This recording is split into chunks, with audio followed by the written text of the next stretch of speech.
Normalisation इन database. आज के lecture में हम नॉर्मलाइजेशन देखेंगे। नॉर्मलाइजेशन क्या होती है और ये क्यों ज़रूरी होती है रिलेशनल डेटाबेस के लिए, या नॉर्मलाइज्ड डेटाबेस जो है वो उसके क्या करैक्टरिस्टिक्स या फीचर्स होते हैं। तो normalisation is a process of organising the data in database to avoid data redundancy, insertion anomaly, update anomaly and deletion anomaly.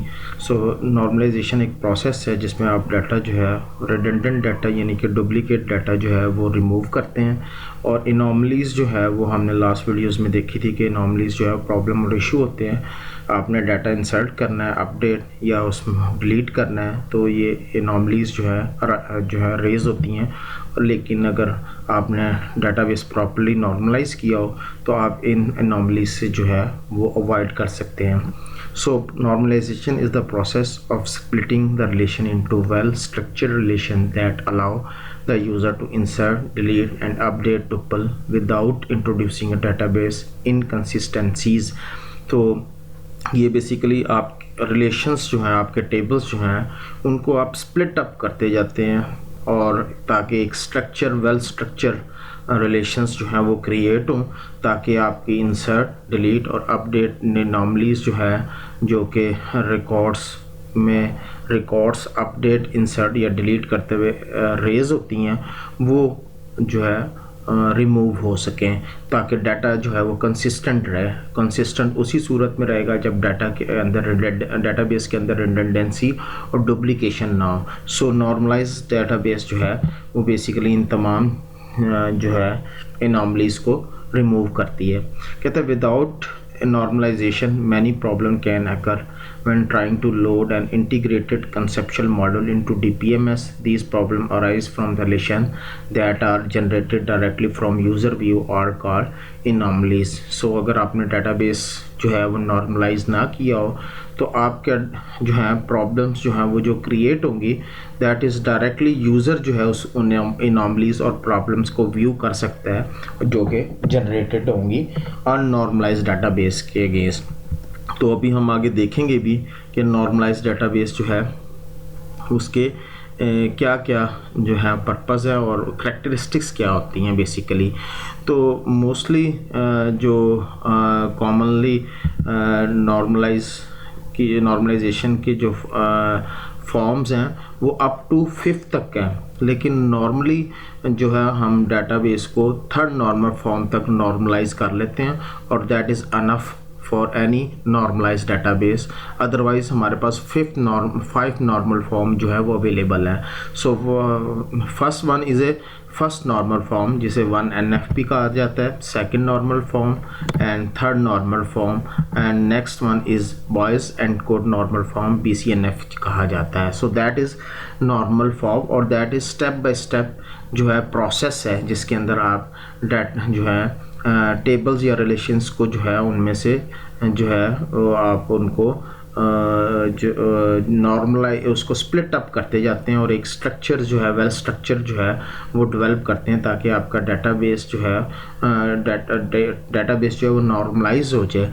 ताकि नॉर्मलाइज क्यों हो? नॉर्मलाइज इस वजह से हो ताकि डाटाबेस की परफॉर्मेंस इंक्रीज़ हो सके, और नॉर्मलाइज डाटाबेस जो है normalise reduce the amount of data जो है वो amount of data redundant data, duplicate data से अवॉइड हो जाएगा, और नॉर्मलाइजेशन से जो है डाटाबेस में जो anomalies, insertion, updation and deletion जो जनरेट हो रही थी अननॉर्मलाइज्ड डाटाबेस के अंदर, वो नॉर्मलाइजेशन से जो है वो रिमूव हो जाएंगी। और नॉर्मलाइजेशन जो है वो according to rules of relational database के मुताबिक आप उसको डिज़ाइन करेंगे। फिर ये जो है इनके दरमियान में आप नॉर्मलाइजेशन के थ्रू आप आइडेंटिफाई करेंगे रिलेशनशिप बिटवीन एंटिटीज़। तो that is the purpose of normalisation है। और इसके अलावा नॉर्मलाइज जो है वो design that allow simple retrieval of data, इसके थ्रू आप डाटा सिंपली रिट्रीव भी कर सकते हैं। और ये सबसे important normalisation simplifies the data maintenance and reduce the need to restructure the data. So that is normalization purpose है, जिसकी वजह से हम normalization को जो है एक database को normalize करते हैं, ताकि हम ये तमाम पर्पस अचीव कर सकें। तो एक जो आपका नॉर्मलाइज करैक्टर डेटाबेस जो होती है उसकी क्या करैक्टरिस्टिक्स या प्रॉपर्टीज़ हो सकती हैं, उनको हम वन बाय वन देख लेते हैं। ईच रिलेशन मस्ट हैव की फील्ड लाजमी होगी, यानी कि प्राइमरी की या जो है आपकी कैंडिडेट की। All field must contain atomic data, उसमें हर सेल के अंदर या हर जो सेल है फील्ड के अंदर, एट्रीब्यूट के अंदर, उसकी एक ही वैल्यू होगी, एटॉमिक वैल्यू, मल्टीपल वैल्यूज़ नहीं होंगी। There must be no repeating fields, repeating values नहीं होंगी। अभी हम नॉर्मलाइज में देखेंगे कैसे होगा। Each table must contain the information about a single entity, हर एंटिटी का अलहदा टेबल बनेगा, जैसे कि हमने उसमें भी देखा था जब हमने ER डायग्राम्स को रिलेशन में कन्वर्ट किया था। Each field in relation must depend upon the key fields, तमाम के तमाम नॉन की एट्रीब्यूट जो हैं वो की एट्रीब्यूट्स के ऊपर डिपेंड कर रहे होंगे। और next last point, all non key field must be mutually independent, कोई नॉन की एट्रीब्यूट जो है किसी दूसरे नॉन की एट्रीब्यूट के ऊपर डिपेंडेंट ना हो। हाँ, नॉन की एट्रीब्यूट के ऊपर डिपेंडेंट लाजमी होंगे। That is the characteristics of one of the characteristics.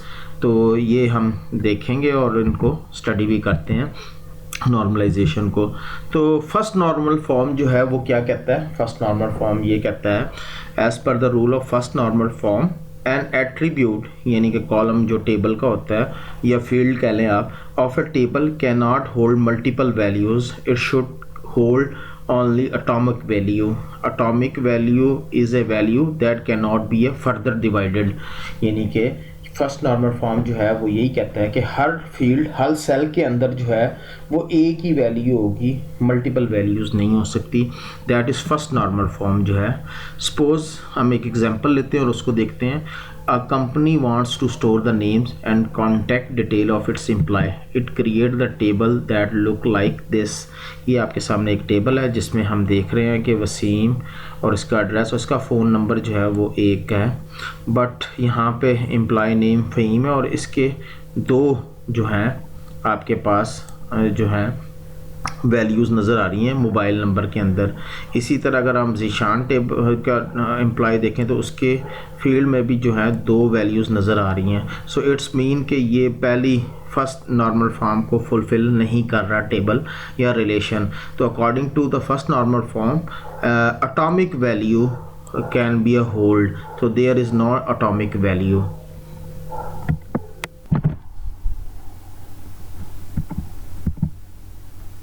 तो अब हम इस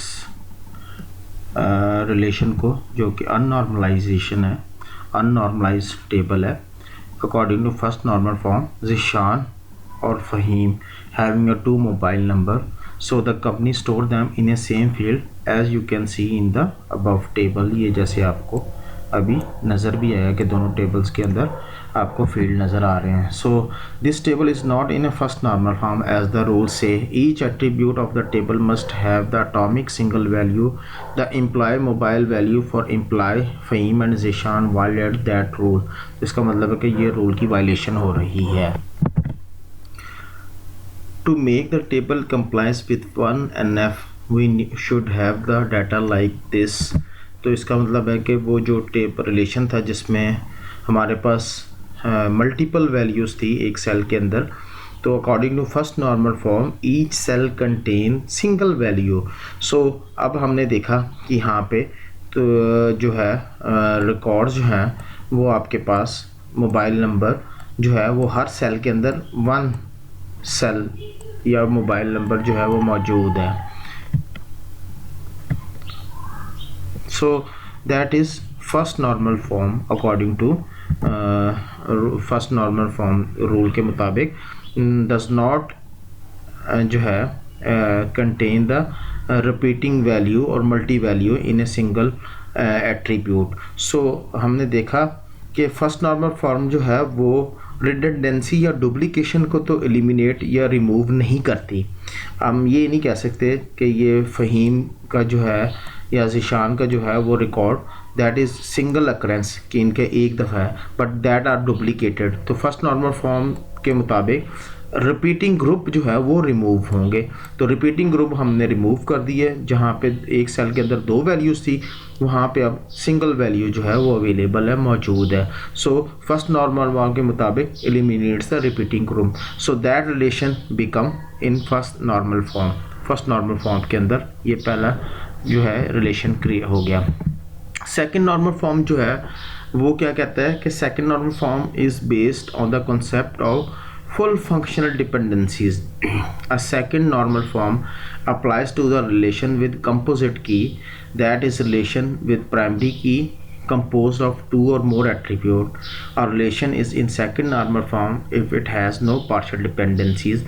A table is said to be in a second normal form if both the following condition hold. अब following condition hold क्या है वो हम देखते हैं, लेकिन according to second normal form ये कहता है जी कि फुल फंक्शनल डिपेंडेंसीज होनी चाहिए नॉन की एट्रीब्यूट्स की प्राइमरी की एट्रीब्यूट्स के ऊपर, और प्राइमरी की एट्रीब्यूट्स जो है वो 2 या 2 से ज़्यादा एट्रीब्यूट्स को कंबाइन करके जो है वो क्रिएट की गई हो, जिसे हम कंपोजिट की भी कहते हैं। यानी कि इट्स मीन कि प्राइमरी की consist of more than 1 attributes. तो इसका मतलब है कि नॉन की एट्रीब्यूट्स जो हैं वो पार्शियल डिपेंडेंट ना हो, कि प्राइमरी की के अंदर वो किसी एक एट्रीब्यूट के ऊपर डिपेंड कर रहे हैं और बाकी एंटायर की के ऊपर डिपेंड ना कर रहे हो। तो इसका मतलब है कि नॉन की एट्रीब्यूट एंटायर की प्राइमरी की के ऊपर डिपेंड होने चाहिए, उसके अंदर 2, 3 या व्हाट्सएवर जितने भी फील्ड जो हैं वो हमने कंबाइन करके प्राइमरी की जनरेट की हुई है, तो वो टेबल के ऊपर जो वो नॉन की एट्रीब्यूट जो है वो उस प्राइमरी की के ऊपर फुली डिपेंडेंट हो। सो हम कहेंगे टेबल अगर फर्स्ट नॉर्मल फॉर्म के अंदर हो, पहली कंडीशन तो ये हो कि जो रिलेशन आपको दिया गया है वो पहले फर्स्ट नॉर्मल फॉर्म में हो, यानी कि उसके अंदर रिपीटिंग ग्रुप नहीं होने चाहिए। दूसरी कंडीशन ये होनी चाहिए every non key attributes are identified by the use of primary key, यानी कि अगर आप प्राइमरी की वैल्यू आपको मालूम हो तो तमाम नॉन की एट्रीब्यूट्स जो हैं वो आप रिट्रीव या आइडेंटिफाई कर सके। इसका मतलब है कि all non key attributes are fully functional dependent on the primary key, जैसे कि अभी ये ऊपर हमने देखा भी है कि फुली फंक्शनल डिपेंडेंट होने चाहिए। All subset of data which applies to have multiple row in a table must be removed and placed in a new table, and this new table and parent table should have related by use of the foreign key। अगर आपके पास tables जो हैं सब set of data उसके अंदर multiples हैं तो आप उसको एक अलग टेबल के अंदर ले जाएंगे और उन दोनों के दरमियान में जो है प्राइमरी और फॉरेन की का रिलेशन हो जाएगा। अभी हम नेक्स्ट एक एग्जांपल के थ्रू इसको एक्सप्लेन भी करते हैं कि कैसे आपने एक लेके जाना है। Normalization of first normal form to second normal form involve the remove of partial dependencies. Basically first normal form से सेकंड नॉर्मल फॉर्म में आप उस सूरत में रिलेशन को लेके आएंगे जब उसमें से पार्शियल डिपेंडेंसीज को आप रिमूव कर दें। If partial dependencies exist we remove the partial dependent attribute from the relation by placing them in a new relation along with the copy of their determinant। यानी कि जो इसके ऊपर जिस डिटर्मिनेंट की वैल्यू भी जो है उसकी कॉपी एक जो है वो वहाँ दूसरे टेबल के अंदर ले जाएंगे, जिसमें हम अभी जैसे हमने तस्करा किया कि फॉरेन की और प्राइमरी की का रिलेशनशिप हो जाएगा, यानी कि एक नया रिलेशन क्रिएट करेंगे और उसके अंदर हम जो है उसकी वैल्यूज़ जो है वहाँ पे उस टेबल नए रिलेशन के अंदर लेके जाएंगे और उसकी डिटरमिनेंट की कॉपी उधर ले जाएंगे। तो कैसे ये पार्शियल डिपेंडेंसीज रिमूव होती है और जो है और उसको स्प्लिट अप किस तरह किया जाता है एक नए रिलेशन के अंदर, इसको हम एग्जांपल के थ्रू देखते हैं। तो सपोज एक स्कूल है, a school want to store the data of teachers and subjects they teach. They create a table like that look like this। ये यानी कि अभी हम नीचे टेबल देखते हैं कि teacher can teach a more than one subject, or table can have multiple row for a same teachers.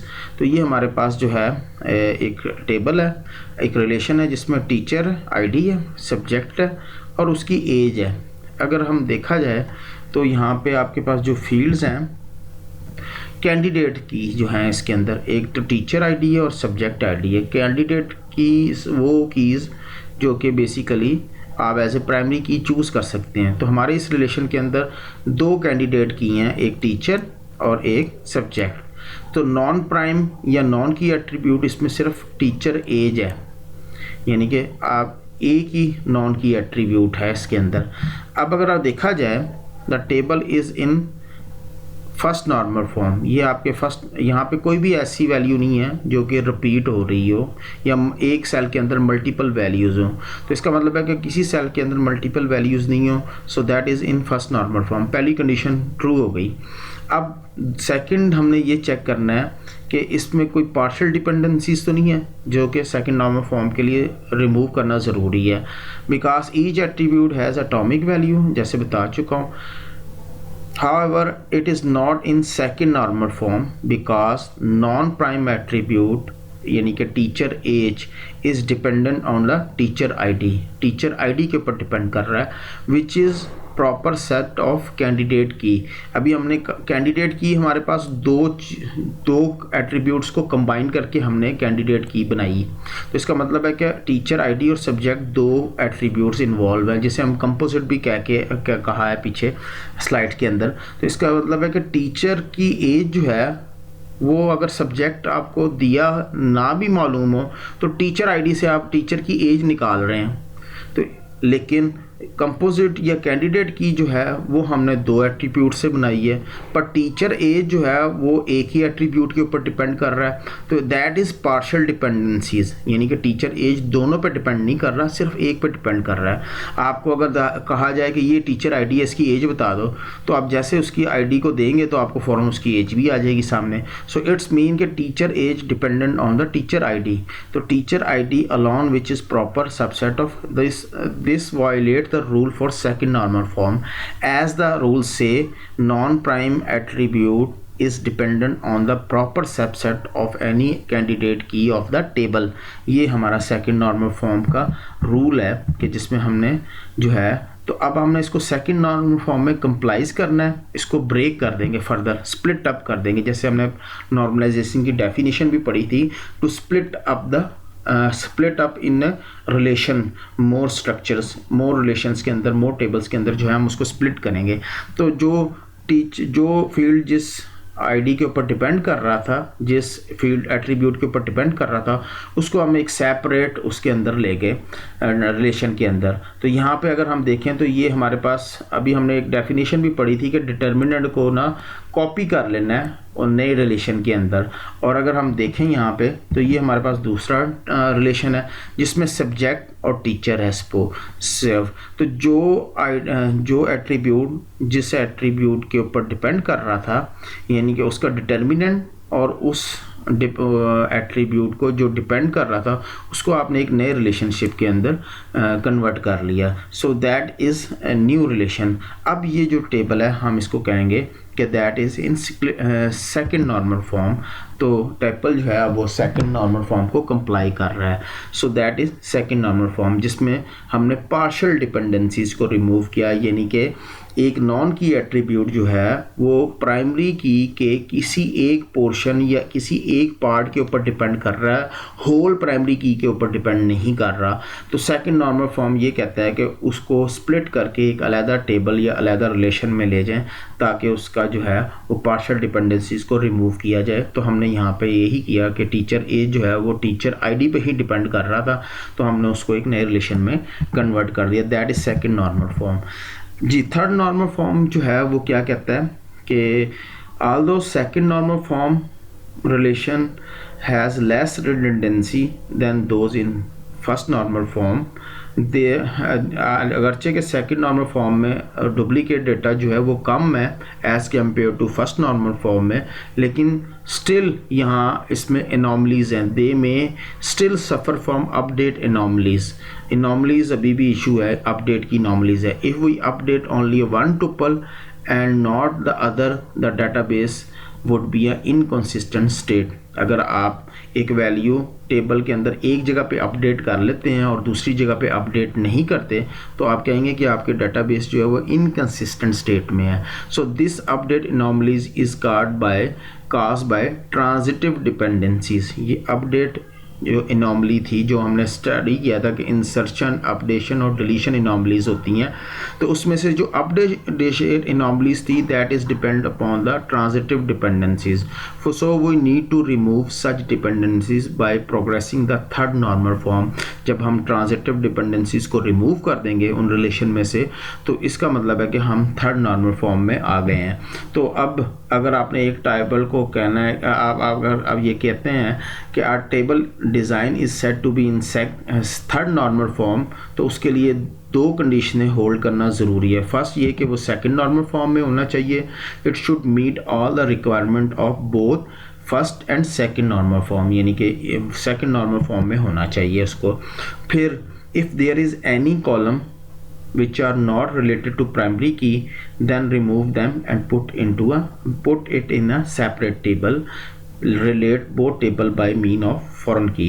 इसका मतलब है कि अगर कोई एट्रीब्यूट ऐसा है जो कि प्राइमरी की के ऊपर डिपेंड ही नहीं कर रहा, उस कॉलम को रिमूव करके दूसरे टेबल में ले जाओ, और इन दोनों के दरमियान में जो है, जो नया टेबल क्रिएट कर रहे हैं और जो पहला एग्जिस्टिंग मौजूद है, उनके दरमियान में जो रिलेशन या रिलेट करेंगे उसको प्राइमरी और फॉरेन की के ज़रिए रिलेट करेंगे। There should not be any transitive dependencies, इसका मतलब है कि ट्रांजिटिव डिपेंडेंसी नहीं होनी चाहिए। तो normalization, the normalization of second NF relation to third NF involve the removal of transitive dependencies. If transitive dependency exists, we remove the transitive dependent attribute from the relation by placing the attribute in a new relation along with the copy of determinant। इसका मतलब है same वही जिस तरह हमने पीछे second normal form में किया था। यहाँ पे हम ट्रांजिटिव डिपेंडेंसीज वाले एट्रीब्यूट्स को रिमूव करेंगे और उसको उसकी डिटर्मिनेंट की कॉपी के साथ एक नए टेबल या रिलेशन में क्रिएट करेंगे, वहाँ डाटा लेके जाएंगे और उनके दरम्यान में प्राइमरी और फॉरेन की का रिलेशन क्रिएट करेंगे। तो अब लेट्स सी कि कैसे जो है वो हम एक जो है ट्रांजिटिव डिपेंडेंसीज को रिमूव करते हैं और ट्रांजिटिव डिपेंडेंसी होती किस तरह और उसको किस तरह रिमूव किया जाता है, इस एग्जांपल के थ्रू हम इसको देखते हैं। एग्जांपल है, suppose a company wants to store the complete address of each employee, they create a table name employee detail. ये हमारे पास टेबल है जिसमें हम कैसे कहते हैं कि ये एम्प्लॉय की एम्प्लॉय का टेबल है जिसके अंदर इंफॉर्मेशन जो है वो स्टोर हुई है। अगर हम इसमें देखें तो हमारे पास कैंडिडेट की जो है वो एम्प्लॉय आईडी है, या आप कह लेंगे प्राइमरी की जो है वो हमारे पास एम्प्लॉय आईडी है। यानी कि अगर आपके पास एम्प्लॉय आईडी अवेलेबल हो तो आप एम्प्लॉय का नाम, उसका जिप कोड जो है वो रिट्रीव कर सकते हैं डेटाबेस के अंदर। तो इसका मतलब है कि नॉन प्राइम एट्रीब्यूट्स जो हैं, all attributes except employee ID are non prime attribute as they are not part of any candidate key. इसका मतलब है कि सिर्फ बाकी सारे एट्रीब्यूट जो हैं that is non key attributes हैं, just only that attribute employ ID is a key attribute. So अगर हम देखें province, employ city, employ district जो है, ये तीन एट्रीब्यूट्स जो हैं ये डिपेंड कर रहे हैं एम्प्लॉय जिप कोड के ऊपर। किसके ऊपर? एम्प्लॉय जिप के ऊपर। यानी कि एम्प्लॉय जिप इज़ डिपेंडेंट, और एम्प्लॉय जिप जो है ये, यानी कि ये तीनों फील्ड जो हैं, दीज थ्री फील्ड्स, और मैं कह चुका हूँ कि ये तीनों फील्ड जो हैं that is non key attribute, और ये डिपेंड किस पे कर रहे हैं? ये इसमें आपके नॉन की एट्रीब्यूट्स के ऊपर डिपेंड कर रहा है। और नॉन की एट्रीब्यूट जो है वो आपके पास कौन सा है? वो आपके पास है जिप कोड। यानी कि ये नॉन की एट्रीब्यूट जो आपको नज़र आ रहे हैं इन प्रोविंस, सिटी और district, that is dependent on zip, और that is also non key attribute. और की एट्रीब्यूट जस्ट ओनली हमारे पास इसमें एम्प्लॉय आईडी है, प्राइमरी की जिसे आप कह सकते हैं। और जिप जो है ये डिपेंड कर रहा है एम्प्लॉय आईडी के ऊपर। यानी कि अगर आपके पास एम्प्लॉय आईडी अवेलेबल हो तो आप एम्प्लॉय का नाम और उसका जिप जो है वो निकाल सकते हैं। और जिप अगर आपको मालूम हो तो फिर आगे आप उसका प्रोविंस, सिटी और डिस्ट्रिक्ट की इंफॉर्मेशन भी निकाल सकते हैं। तो इसका मतलब है there is transitive dependencies that make non prime attribute province, city and district transitively dependent on the super key, candidate key या primary key, so employee ID के ऊपर। This violate the rule of second normal form. ये second second normal form की violation है, जिसमें non key attribute जो है वो एक दूसरे नॉन की एट्रीब्यूट के ऊपर डिपेंडेंट है। तो अब हम देखते हैं कि इस टेबल्स में इस ट्रांजिटिव डिपेंडेंसीज को किस तरह रिमूव किया जाता है। To make this table complies with third normal form, हम इस टेबल को फर्दर ब्रेक कर देंगे। और जैसे अभी हमने पढ़ा भी था कि एम्प्लॉय आईडी पे एम्प्लॉय नेम डिपेंड कर रहा है और जिप कोड डिपेंड कर रहा है। सो ये एक वन रिलेशन के अंदर मौजूद है और इसमें आपके पास ये प्राइमरी की अवेलेबल है, यानी कि अगर आपके पास एम्प्लॉय आईडी अवेलेबल हो तो आप फ़ौरन एम्प्लॉय का नाम और उसका जिप जो है वो निकाल लेंगे। जब आपके पास जिप अवेलेबल हो तो फिर आप फ़ौरन जो है उसकी मज़ीद फर्दर इंफॉर्मेशन जो है वो रिट्रीव कर सकते हैं। सो यहाँ पे ये प्राइमरी की जिप एम्प्लॉय जो है यहाँ पे प्राइमरी की बन जाएगा और यहाँ पे जो है ये फॉरेन की बन जाएगा। सो यहाँ पे ये फॉरेन की है, जैसे हमने देखा भी था कि डिटर्मिनेंट की कॉपी ले जाएंगे दूसरे टेबल के अंदर, तो यहाँ पे हमने डिटर्मिनेंट की कॉपी जो है वो मूव कर दी और एक नया रिलेशन क्रिएट किया और उस रिलेशन के अंदर यहाँ पे ये प्राइमरी की है और यहाँ पे ये प्राइमरी की है। इन दोनों रिलेशन के दरमियान में प्राइमरी और फॉरेन की का रिलेशन क्रिएट हो गया। बट ये यहाँ पे हमने ये ट्रांजिटिव डिपेंडेंसीज को रिमूव कर दिया। इसका मतलब है कि अब इन दोनों रिलेशन में कोई भी नॉन की एट्रीब्यूट किसी दूसरे नॉन की एट्रीब्यूट के ऊपर डिपेंडेंट नहीं है। So second normal form third normal form यही कहता है कि ट्रांजिटिव डिपेंडेंसीज नहीं होनी चाहिए। तो नॉर्मली थर्ड नॉर्मल फॉर्म जो है वो is considered enough for the normal relational database design because most of third normal tables are free of insertion, update and deletion anomalies. Moreover, 3NF always ensure functional dependencies preserving and lossless. इसका मतलब है कि जैसे मैंने शुरू में बताया था कि हमारे पास 5 नॉर्मलाइजेशन या 5 नॉर्मल फॉर्म है, लेकिन हमारे लिए third normal form is enough, क्योंकि उसमें जो है थर्ड नॉर्मल फॉर्म तक हमें नॉर्मलाइज डेटाबेस काफ़ी हद तक मिल जाती है, जिसमें एनॉमलीज जो हैं वो रिमूव हो जाती हैं।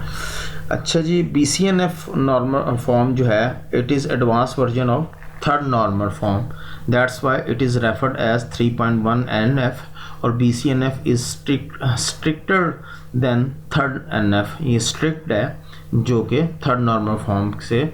और table complies with BCNF if it is in third normal form, पहले उसको थर्ड नॉर्मल फॉर्म में होना चाहिए। and for every functional dependencies y is dependent on x and x should be a super key of the table, so that is BCNF है। तो ये हमारा आज का टॉपिक था नॉर्मलाइजेशन का, जिसमें हमने जो है एक एग्जांपल के थ्रू देखा कि टेबल को किस तरह नॉर्मलाइज किया जाता है और नॉर्मलाइजेशन के क्या करैक्टरिस्टिक्स और फ़ायदे हैं। सो हम फर्दर जो है मज़ीद भी कुछ एग्जांपल्स को देखेंगे और स्टडी करेंगे कि उनमें नॉर्मलाइजेशन किस तरह हम करते हैं।